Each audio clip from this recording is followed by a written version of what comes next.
I am a behavior tech. I work with kids with that are emotionally disturbed. So it's really fitting to be a behavior tech and also coach football. I think it works hand in hand and teach you patience. I've done that for the last 5 years.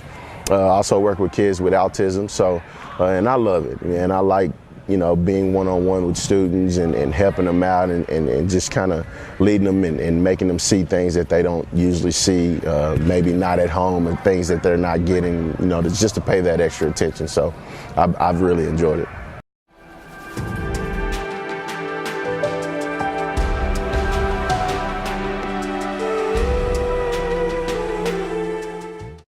Oh man, I learned a lot. I learned that you have to take your time out and really see, what's really going on. Sometimes, kids aren't good at expressing things that bother them or things that was probably making them have a bad day. So you don't want to push it, but you want to take the time out to be sensitive to it and make sure that they know that you care. And after you build that type of relationships, I think kids open up to you in a totally different way.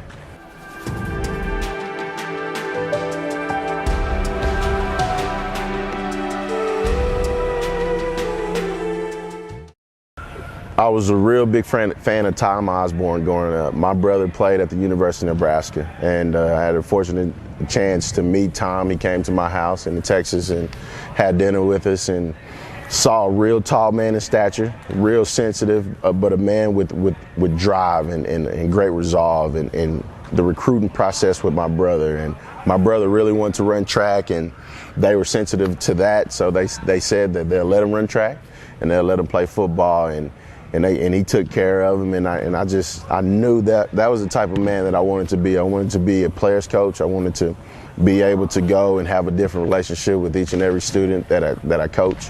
And hopefully they trust me enough to have me come in, sit and eat dinner with them and just tell me anything that's bothering them. So that Tom Osborne is one of my greatest influences.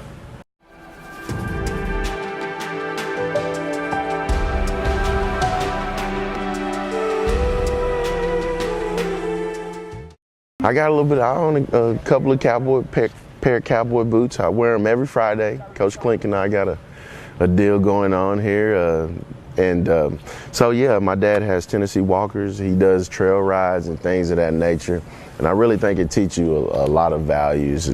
Take care of things, and those horses depend on you each and every day, and it's a lot of work, but it becomes easy when you have a passion for it, and every time we get in the off season, that's where I'm at most of my weekends, going back down to Texas and riding horses.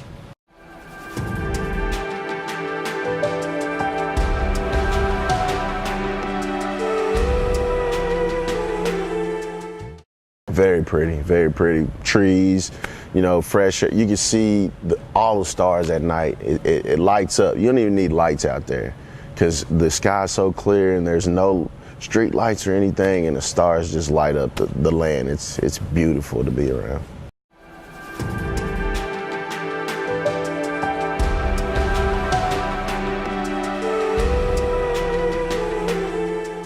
I am not a romance guy. My wife gets on me all the time. I think, a night for romance is college football and ordering pizza. And she gets on me all the time. But I do take her to one of my favorite restaurants in Tulsa. It's called Tokyo Garden, where they come out and they cook food for you. And that's one of the things that I try to find the time to do every couple of months and just surprise her with that. And she really enjoys that. So things that we can kind of both agree on that's kind of romantic, I'll compromise and try to do. But that's a work in progress, I'll tell you that.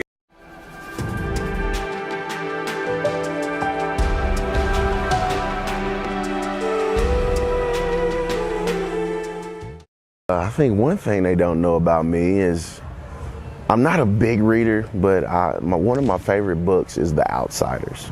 Love Two-Bit, Pony Boy, and never really knew the movie originated here in Oklahoma until I got to TU. And ever since then, I've been fascinated with the drive-in movie theater because, they filmed the movie over there. And so that was one of my favorite books growing up, and it's kind of neat to be in the same town that one of my favorite books was written. So The Outsiders, I don't think they know that's my favorite book.